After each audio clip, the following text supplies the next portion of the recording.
We now request IAF Chennai chapter council member Mr. G. Joe Ross to introduce our next speaker for the day.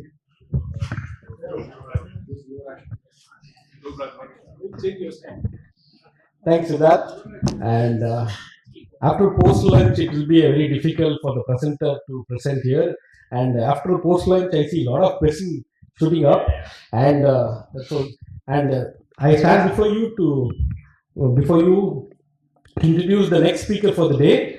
Is National Head Sales Allied Refractory Product India Private Limited, Rajmohan Mathiazhagan, and his educational qualification is MTech Ceramic Technology from Alagappa College of Technology, Anna University, Gindi, and his UG in BTech Chemical Engineering from Rajmohan Engineering College, Hosur, passed out from Sacred Heart Convent Higher Secondary School, Viluppuram, and Rajmohan started his career with Allied Refractory Product as sales engineer in the year 2008. In 2012, he was promoted as a regional manager for South India, and currently he is heading the sales of Allied Refractory India operations, and he holds a total experience of 16 years. And earlier to Allied, he was in Cummins Super Refractory as a project trainee, as a product manager, as SVS Ceramics, and this is he has visited various countries like USA, Germany, Africa, Sri Lanka, South Korea, and Thailand for various projects and sales activities.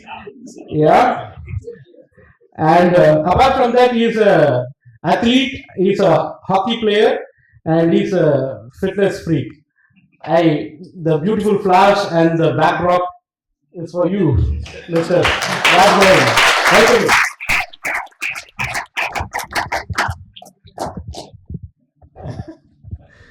Thank you, Mr. Joe, for a wonderful introduction.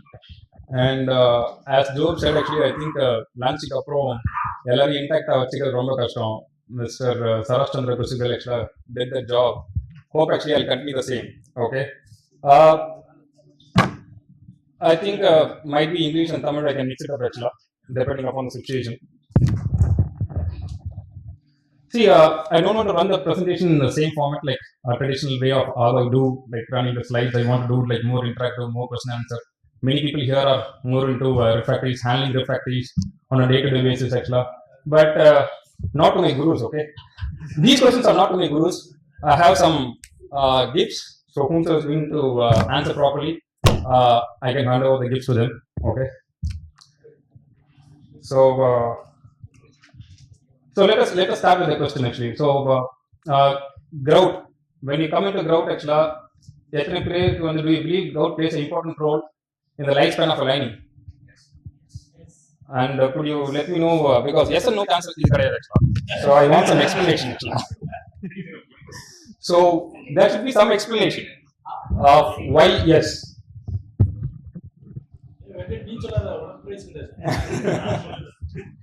Because ground GLD, ground leak detector is very important for this furnace. So if it is metal leak, it detects. No, sir. Okay. So that is important, sir. That is significant. ಇಲ್ಲ sir ground ಅಂದ್ರೆ coil coat cement actually ನಾನು coil coat cement பத்தி பேசிட்டு இருக்கேன். So coil coat cement, how it is important actually. இது GLD கிடையாது. I am not talking about GLD. I am talking about the coil coat cement. Ground look போணும் sir. Ground base. Sir, he is asking about the white heat cement. Okay. Anybody else? No, that's it.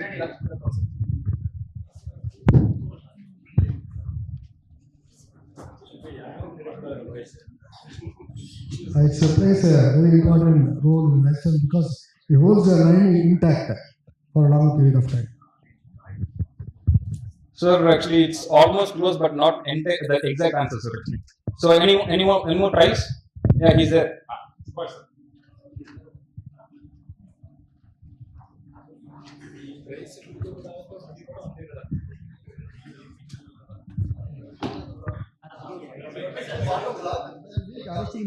Bottom leakage. Protect the bottom block, then leak the bottom leak. Sorry. It's not the. So the thing is, these are the roles. Okay. So it acts as insulation between the coils. It protects against the metal penetration. It supports for the thermal expansion and contraction, and especially it's actually during the wear and tear. So that's a major role. So வந்து பாத்தீங்கன்னா your coil is always on intact condition. Lining நீங்க grout எந்த அளவுக்கு ஸ்மூத்தா இருக்கோ அந்த அளவுக்கு lining expansion contraction இருக்கும். So that actual lining எங்கேயுமே hang up ஆகாது. Liningல வந்து இந்த cracks வராது. Metal will not be penetrating inside the coil. Sorry, inside the lining reaching the coil and affecting the coil. Okay. யாருமே இல்லை சார். யாரும் கிடைக்காது. நீங்க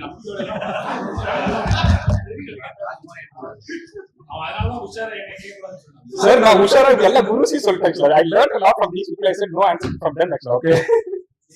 So is bulk heating adequate for drying a grout? Yes or no?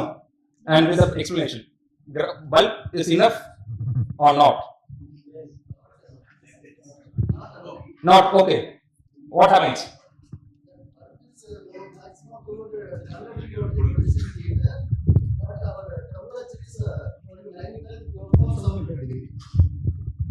Bulk not producing maximum 80 degree temperature, above not less than 80 degree, but here lining process 800 degrees Celsius. Okay. So bulk is not adequate. Okay. So any more answers? Any more tries you want to give? Okay. Yeah.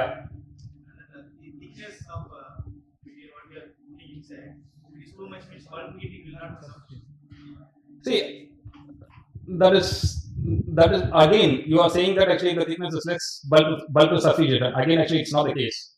Okay. So okay, sir actually, why sir? But anyway, sir, you can answer. This is basically when you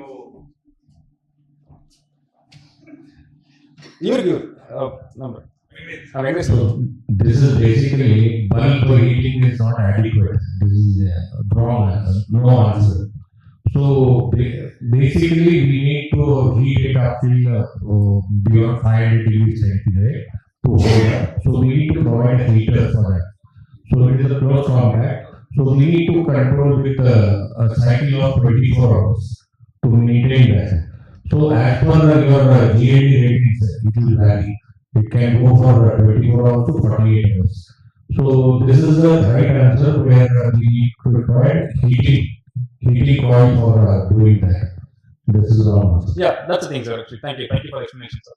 So this is the thing. When you have like sir said, actually there's no uniform heat, no controlled heat and everything. And see, normally in a castable you have two waters. One is the chemical moisture, one is the physical moisture. So whenever you're going to put a bulb, you're going to maximum reach like 80 degrees Celsius or 90 degrees Celsius. Even that is not sufficient actually for removing the complete moisture from the system. So your maximum water, at 100 degrees Celsius, you can remove only like 60%. The balance 40% comes when you raise the temperature. So you can see here, your 15% removes after 230 degrees Celsius, your 17% at 260 degrees Celsius and 8% at 550 degrees Celsius. But typically what happens is there are few challenges when you take till 500 degrees Celsius, above 500 degrees Celsius, because you will be burning the insulations and everything. So typically what our recommendation would be that you can maintain between 150 or maximum 250 degrees Celsius, and you can give the soaking time for long many hours, like 12 hours or 24 hours or 48 hours, like what sir said. And then you can check with the moisture meter, you can check the water percentage, what is allowed there, and then you can go for the lining. So this is a typical normal dry out cycle what we traditionally follow. So we do 12 hours of natural dry out, and then we take the temperature till 250 to 300 degrees Celsius with the water circulation on the coils so that the coil does not get damaged. And then typically we used to put a burner or a heating element, and that's what I said, electric heater or burner. We try to avoid the carbonization because sometimes the carbon from the fuel also settles over the ground. So these are things, and this is a typical graph actually like what we try to follow. And thanks for the answer, sir. I'll give it later, sir. Okay, not now, sir. So what happens actually? This is again due to improper dry out. On a longer run, these are the effect of moisture over the coils. So the moisture on the grout or on the working lining will be settling over the coils, and it will be creating an arc, so damaging the coils. So your coil also gets damaged, and you have to spend cost, and you have to take for maintenance and so on. So this is some pictures how the moisture affected over the coils. Okay, this is again draft. do you think actually draft during the lining affects the grout performance? I am talking about the way you line the grout. The draft helps. And what should be the draft when you line a grout?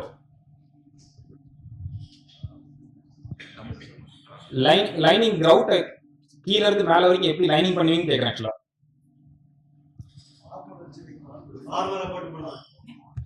It's farmer இல்ல sir actually. I think you can answer sir. He showed the answer. Tapper. Okay. So that means bottom to top. Bottom thickness ஜாஸ்தி இருக்கணும். Yes. Middle thickness கம்மியா இருக்கணும். மேல thickness கம்மியா இருக்கணும். It should be like a tumbler. Tapper. Okay. Whenever you have thermal cycling or the working lining, the lining expands and contracts easily. Okay. Lining breaking is very easy. Thank you sir. Sir 3 போச்சு sir.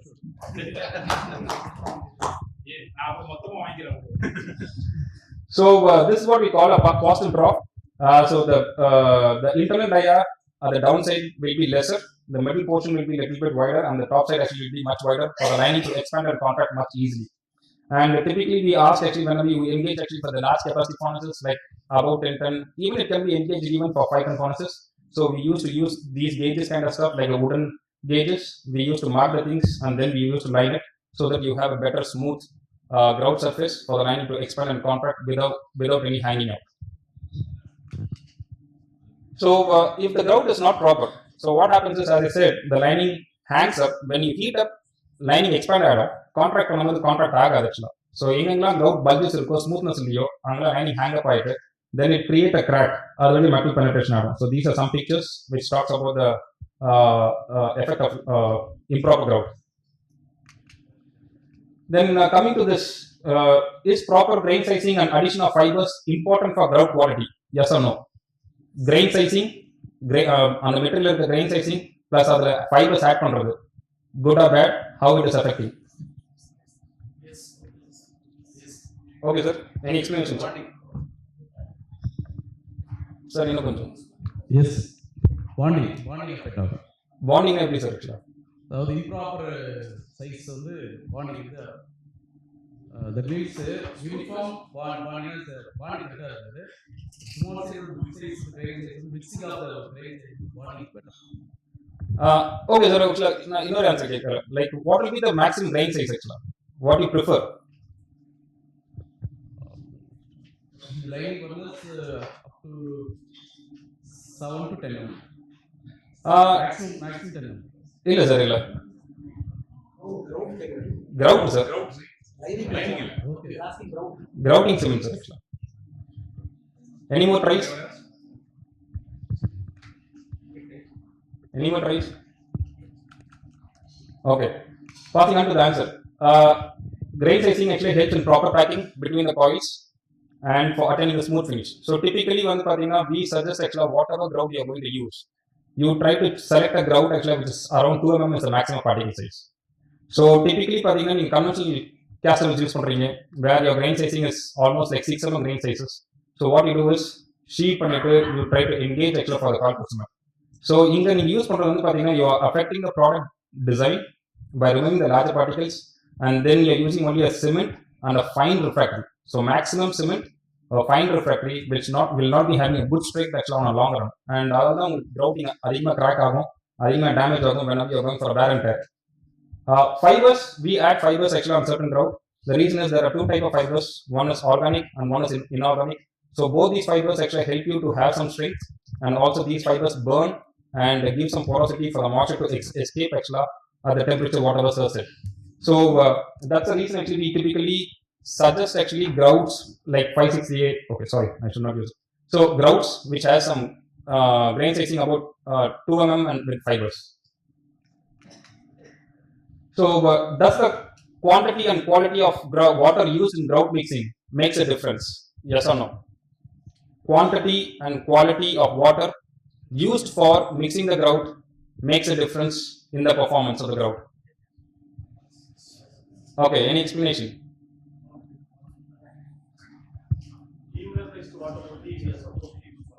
Sir? DM water is supposed to be used for that grout mix. Okay, sir. A proper ratio of mixing, Okay. which should not affect the property of the grout. Okay. The reaction will not be. Okay, and water quantity, sir? That will be also controlled by the TDS. That and the இல்ல sir quantity கேக்குறது வந்து பாத்தீங்கன்னா what is the percentage of water நான் கேக்குறேன் actually 30% of water. If I am right, I'm sorry. partially right sir, partially wrong. The first answer correct actually, but second answer was not wrong. So the thing is, any more tries? Yeah, no 7%. 7% எதுல பேசுறீங்க actually? You have அது நான் அடுத்த ஸ்டேஜ்ல பேசுறேன், but 7%ல வந்து if you want to have a traveling consistency na you can't attain the traveling consistency in 7%. ஏன்னா இந்த grout எல்லாமே casted grout கிடையாது, நீங்க ஹேண்ட்ல தான் ஒர்க் பண்றீங்க. So you can't use 7% for the hand traveling. Any more tries? Okay. So the water quality and quantity are most important. The normal typical recommended pH level is between 5.5 to 8.5. As sir said, actually we can go for DM waters also. The total dissolved solids actually should be not more than 1500 ppm, and because this will be affecting the grout performance. And second thing is, whenever you are trying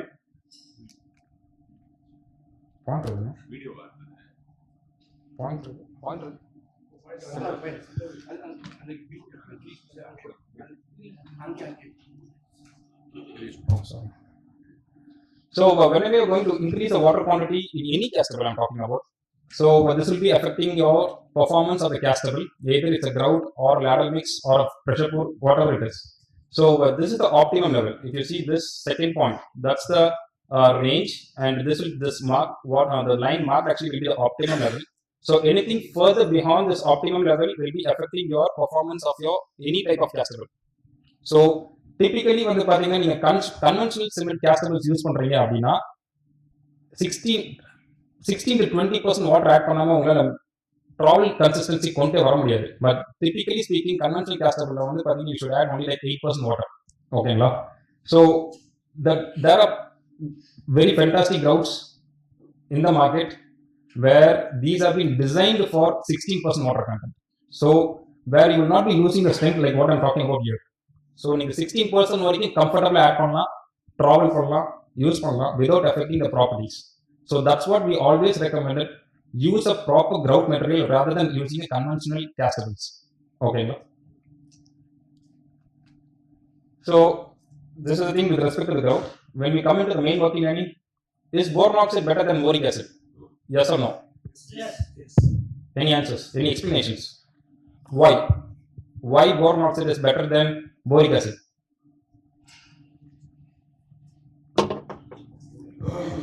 Yes, correct that. By why? Sir. Kumar sir.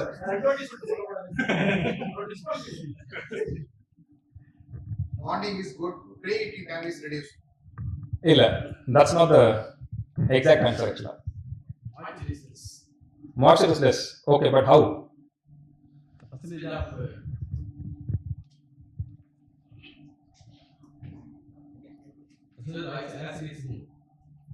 It is sir.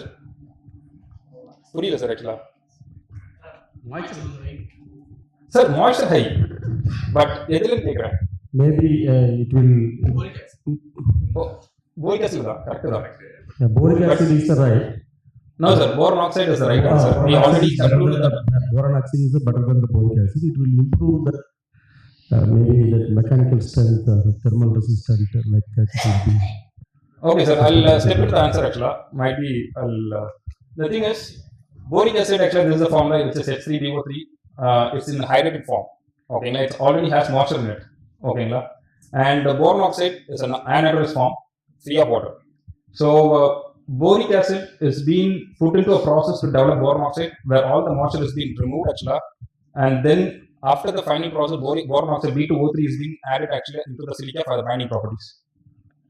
So if you see this chart in this slide, actually what I'm trying to explain is the water removed actually in this process is almost like 44% by weight, which is approximately like 4.4 kgs of water.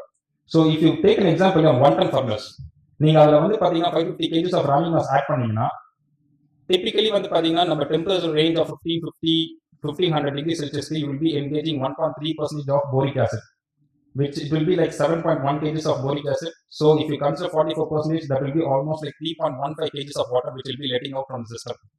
So இது எங்க போகுதுன்னா ஒன்று it will be coming out from the hot face. Now other thing is actually it will be going actually inside the coil also. நான் முதல்ல உங்களுக்கு coil effect காமிச்சேன், moisture effect என்ன ஆகுதுன்னு coil. So this also affects. We have taken practically certain examples where we have engaged actually 3 furnaces, 2 furnaces with boric acid, 1 furnace with boron oxide, and we have seen the longer run which coil has the major maintenance, and we found actually boric acid furnaces had the major maintenance because of this moisture content. Okay, next point actually, does the grain size in silica ramming mass, now I am talking about grain size in silica ramming mass is important, yes or no? Yes. Yes, why? Grain sizing important nu kekren. Yes. Okay, reason? Bonding na eppadi? Compaction very important. Okay. And so what do you mean? Then you mean that actually larger grains are better? No. Mixing.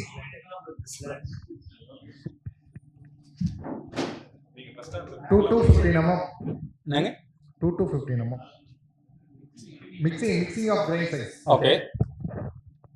So, புரியுது sir ஆக்சுவலா இல்ல நீங்க சொன்னது large grains பெட்டர்னு சொல்லிட்டீங்க ஆக்சுவலா. Yes. ஓகேங்களா, but there should be a ரேஷியோல ஒன்னு. செகண்ட், லார்ஜ் கிரெயின்ஸ் ஆக்சுவலா பெனிஃபிஷியலா இல்லையான்னு கேக்குறேன்.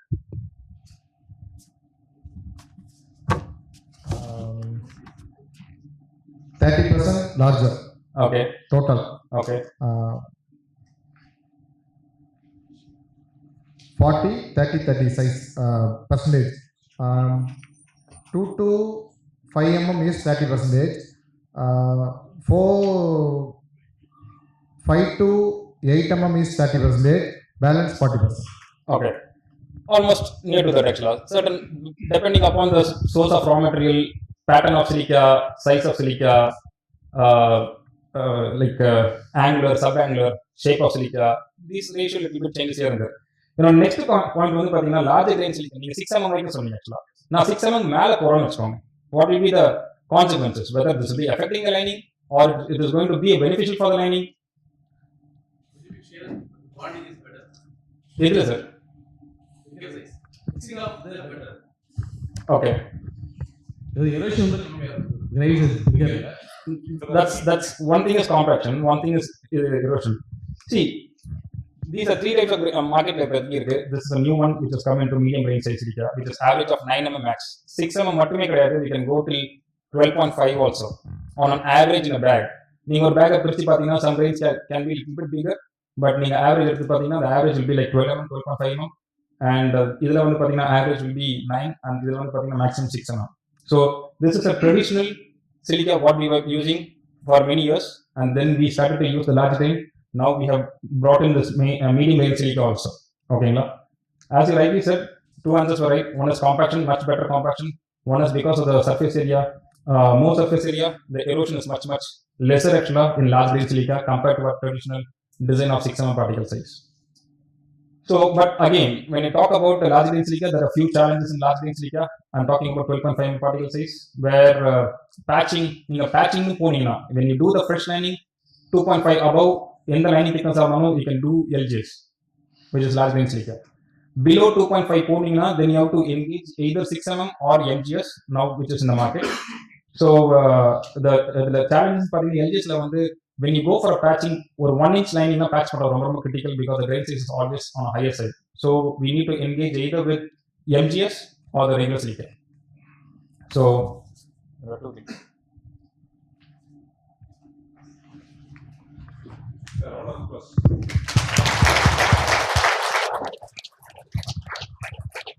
So coming to the next point, actually, what do you prefer for sintering temperature? Whether it's based on kilowatt or temperature. How do you go for sintering? Temperature or kilowatt? Based on temperature. Okay. He said the answer first, actually. I can give him that. Because it's basically about sintering is compaction and heat up to the particular temperature, bonding temperature. For that, 1000 up to 1100 degrees Celsius வரைக்கும் நம்ம போலாம். இல்லைங்க, இது might be I can put the second question also. There's a phase transformation of silica. At what stages holes are required in silica for better hot phase? So you can link both the answers. You can explain me that thing. Generally, at low temperature and high temperature, both holding is needed for silica. Okay, typically நீங்க எப்படி பண்றீங்க actually? எங்க hold பண்ணுவீங்க? For burner preheating itself or liquid method? Startingல இருந்து just ஒரு brief-ஆ சொல்லுங்க actually. What will be the whole temperatures? Like எவ்வளவு degree rice பண்ணுவீங்க, எங்க ஹோல்ட் பண்ணுவீங்க, then what will be rise actually, எங்க ஹோல்ட் பண்ணுவீங்க, எப்ப டேப் பண்ணுவீங்க? Okay. ஃபர்ஸ்ட் ஸ்டார்ட் பண்ணோம்னா 50 degrees per ஹவருக்கு நம்ம ஹீட் பண்ணுவோங்க. ஓகே. ஹீட் பண்ணிட்டு ஒரு 550 டிகிரி செல்சியஸ்ல ஹோல்ட் பண்ணுவோம். ஒரு 4 hours ஹோல்ட் பண்ணிட்டு அதுக்கப்புறம் திரும்ப 50 டிகிரி செல்சியஸ். எவ்வளவு நீங்க ஹோல்ட் பண்ணீங்க? 4 hours. Okay. For holding for sampling. Okay. 4 hours hold பண்ணுவோம். Then 50 degree Celsius per hour up to 1100 வரைக்கும் போவோம். 1100ல ஒரு 4 hours ஹோல்ட் பண்ணிட்டு நெக்ஸ்ட் லிக்விட் மெட்டல் ட்ரான்ஸ்ஃபர் பண்ணுவோம். லிக்விட் மெட்டல் ட்ரான்ஸ்ஃபர் பண்ணிட்டு low temperature holding 1460 degree Celsiusல low temperature holding for 2 hours and high temperature holding for 1 hour. It go up to 1560 degree Celsius. Okay. Holding பண்றதுக்கான reason? Because better அந்த borax நம்ம mix பண்றோங்க அது பாண்டிங்காக. Okay, the right answer would be like phase transformation of silica, but almost it's partially whatever you said, right? Congratulations. Thank you.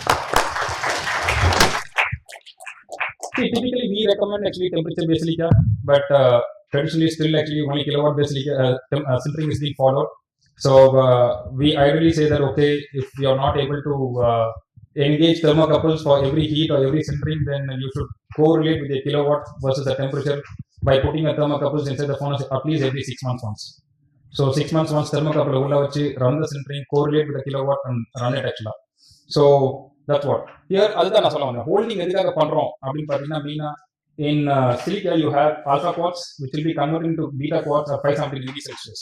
So on the 570 degrees Celsius you are holding for couple of hours actually, and then from there the phase transformation happens to trigamite which is like 870 degrees Celsius. That's what we always say that 900 to 950 degrees Celsius la hold for some time, and then it comes to crystal grade at 1470 degrees Celsius. Once crystal grade poninga, then once you cross it actually you melt the silica.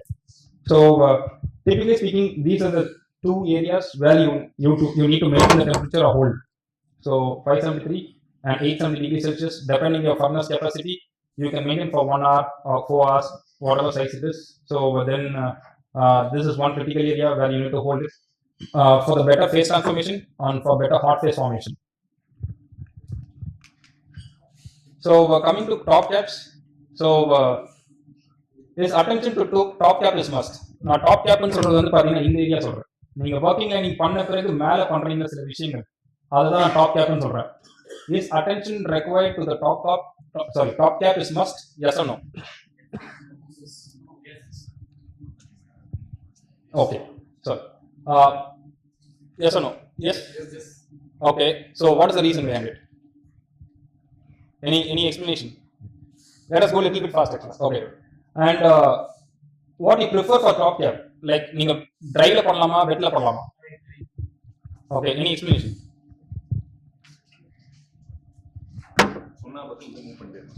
Okay. See, the thing is, top cap is one of the important thing in the lining actually. It's works as a safety thing also.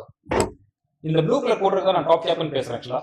Because typically this is the area where you guys do with sodium silicate and sand actually. Okay, so it was a kilo dry silica which is as sand and silica with sodium silicate. This area loses the binding properties very early, and there's always a damage in this section leading to a metal penetration in this area. So this is always an unsafe operation. So typically we ask the people actually to do the top cap to the level of the platform, that is top block level, and then do it with a proper material. Don't use a foreign component like sodium silicate and sand or sodium silicate with silica. Do with the fused silica which has better expansion and contraction properties. And for steel there's a different product, and this has little bit high strength, so we add extra bond over here so that it sinters at low temperatures and create the rigidness in the top. So that's what I said. Dry top tape is always preferable. So thermal grade in the thermal grade in the Portamari actually we select the refractory section. So this is a bad top tape example and this is a good top tape example. Ladles, coming to ladle section, do you believe that ladle lining affecting the quality of the castings? Yes or no? How?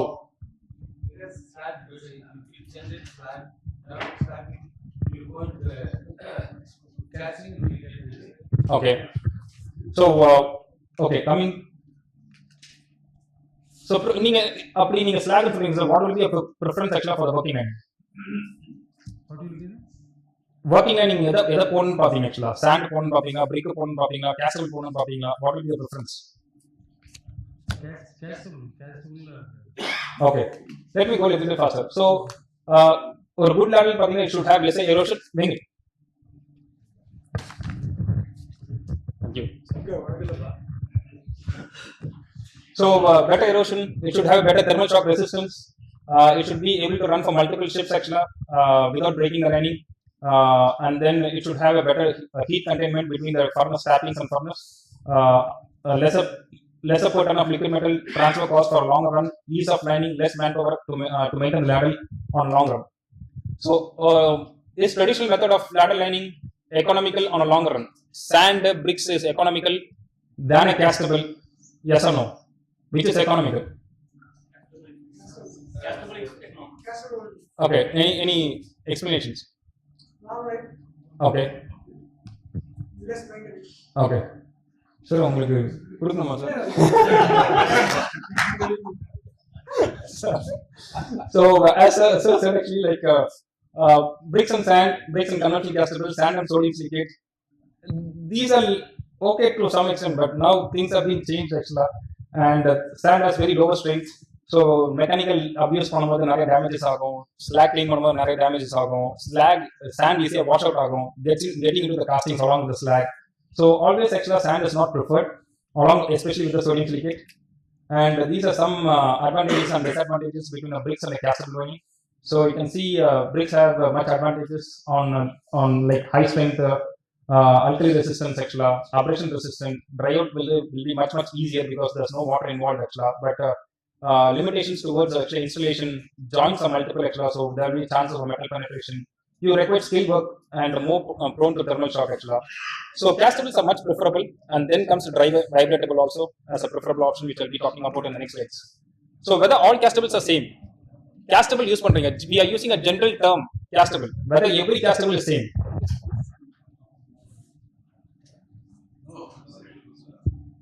Anything sir? What, like, why no? Alumina based, silica based, so many cases, sir. Sir? Size and difference. Yes, sir. Actually, that's a classification of castables.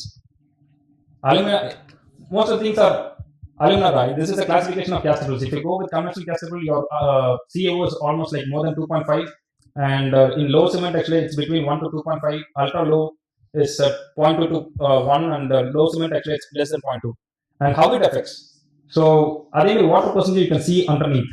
So when you have more cement actually your water percentage also increases. When your cement percentage is less, your water percentage comes down also, which plays a vital role in bringing the density and in bringing the strength of the line. That's what I talked about actually in the grout. So when you have more cement, how it affects? So it reduces the refractiveness and more porosity and permeability. Chemical stability will be less. Here there's one thing which is higher density and strength. It plays a vital role in both on positive side as well as on negative side.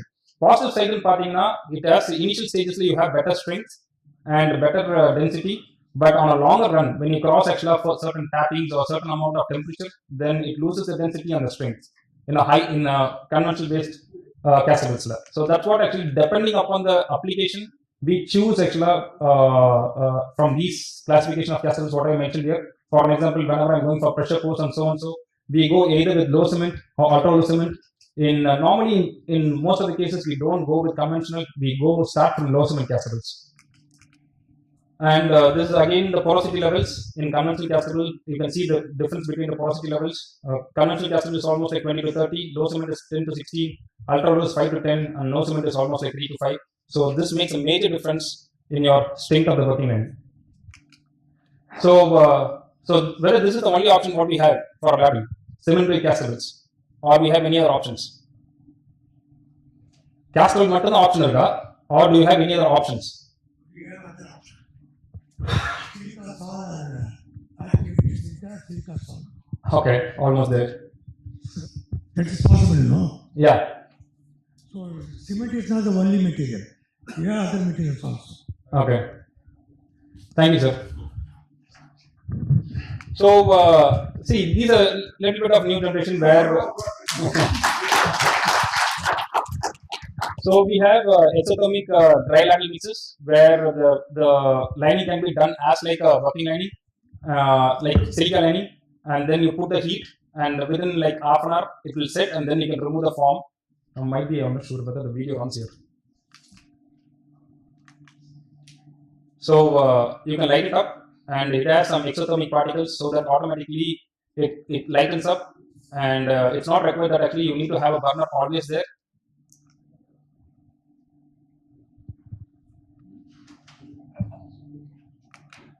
So this is during the form removal.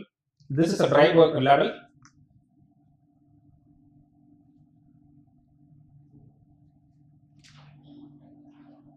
And then that picture shows how the ladle looks after the form removal. So it's much easier to install. Castable challenge you need to have a proper mixer, proper water. So addition of water actually is a big challenge. So all these things can be eliminated in this, and it is little bit of insulating compared to a castable. Whenever we go for a castable lining, we design the ladle in such a way that heat loss is minimized by putting backups. And in this ladle also we use backups, but again comparing to a castable, the heat loss is much minimum. And we have, like sir said, actually we have the products colloidal silica based. That's what he's called about silica gel, and that can also be used. This is, we eliminate using water. We use actually the colloidal silica, and again it sets fast. The green strength is much higher, weaker, but once you put the heat, it sets very good. The strength is very good compared to a castable lining. Dry out can be much faster. In a castable lining, dry out cycle should be maintained properly so that there's no initial thermal cracks kind of stuff. So this is one thing, and that's a pre-mixed version of colloidal silica. So water has to be added. So comparing to a traditional colloidal silica, it needs little bit of longer heating schedules. So that is from my side. Thank you. So I don't think I need any questions because questions have been asked from my side. So thank you. Thank you. Future sessions, so please catch hold of them. Now, we welcome our IAF National Treasurer elect Mr. Dinesh Gupta onto the dais. We thank him for joining us for the Foundry's NFD National celebrations all the way from Delhi. We now request you to felicitate our speaker with a traditional Angavastram and a memento.